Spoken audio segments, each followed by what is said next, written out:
would now like to give the floor to Ms. Courtney Nemroff, Minister Counselor at the Permanent Mission of the United States of America to the United Nations.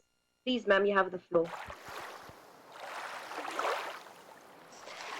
Well, first of all, thanks so much to Ambassadors Fraser and Webson for convening this important meeting today. It was also great to hear from the High Representative and the other panelists. This has been a very rich discussion.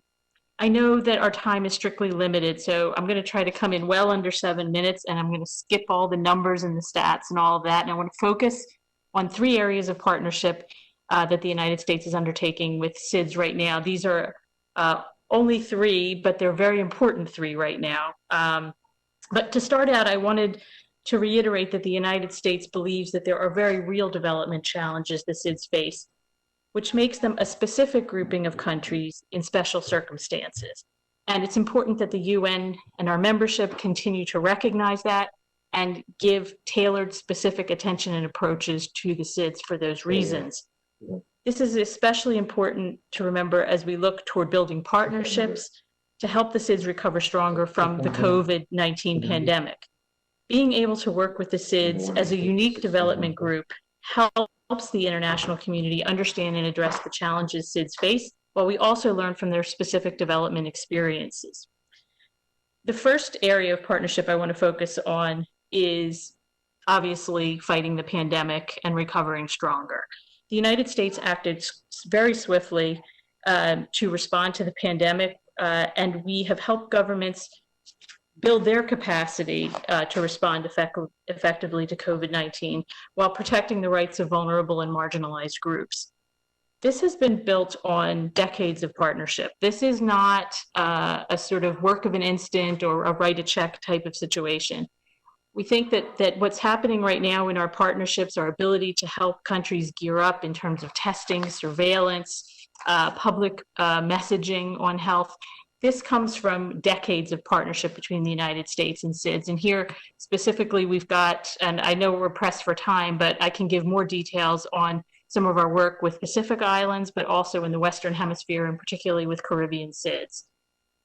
If we started from a low base, we would be nowhere where we are today. Where we are today is we were able to ramp up very quickly with our partners and do a full scope response to the first stages of the pandemic. And we're going to continue into the economic recovery phase of this. Not only because it's the right thing to do with our partners, but because SIDS recovering quickly is good for the global economy as a whole. We know the challenges are great. We've heard some of the other speakers today talk about the drastic effects on the economies of SIDS, including the fall in revenue from tourism, fisheries, and other sources due to the pandemic. And we're also aware that the hurricane and cyclone seasons have started, and that these and other natural disasters are only going to exacerbate the economic challenges that SIDS face. One of the biggest initiatives that we have right now, and most important that I wanted to highlight, is the Development Finance Corporation. In June, the DFC Board of Directors approved $1 billion worth of investments to advance development in several regions where SIDS are located and emerging markets across the globe.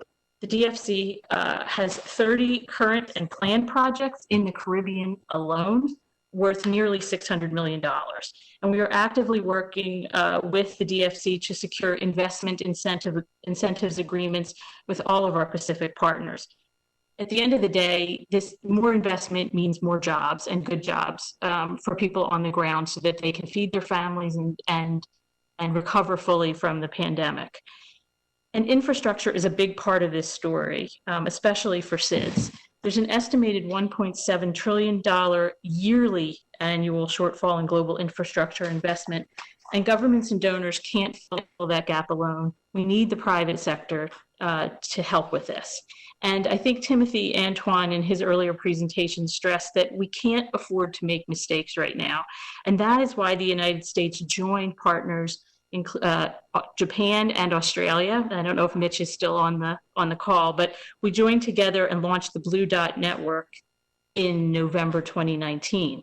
This network will certify quality infrastructure investments And it will bring together governments, the private sector, civil society, under shared standards for global infrastructure development. And the foundation of this Blue Dot Network is global infrastructure principles. It builds on the success of Japan's G20 partnerships and leadership in building consensus on principles for quality infrastructure investment.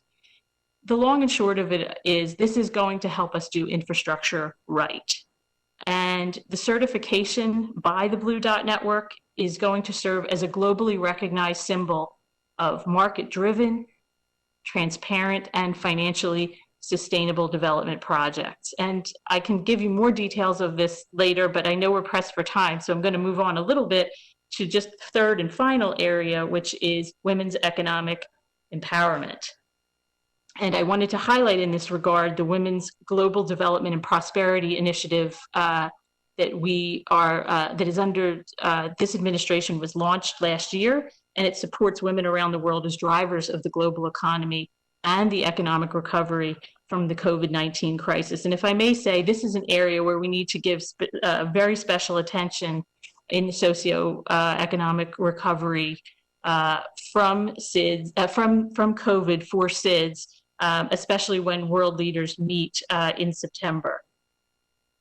In this regard, we announced a $3 million partnership with Papua New Guinea last year to continue to pursue additional opportunities to increase women's economic resilience and advance women's entrepreneurship, employment, and agency in the region.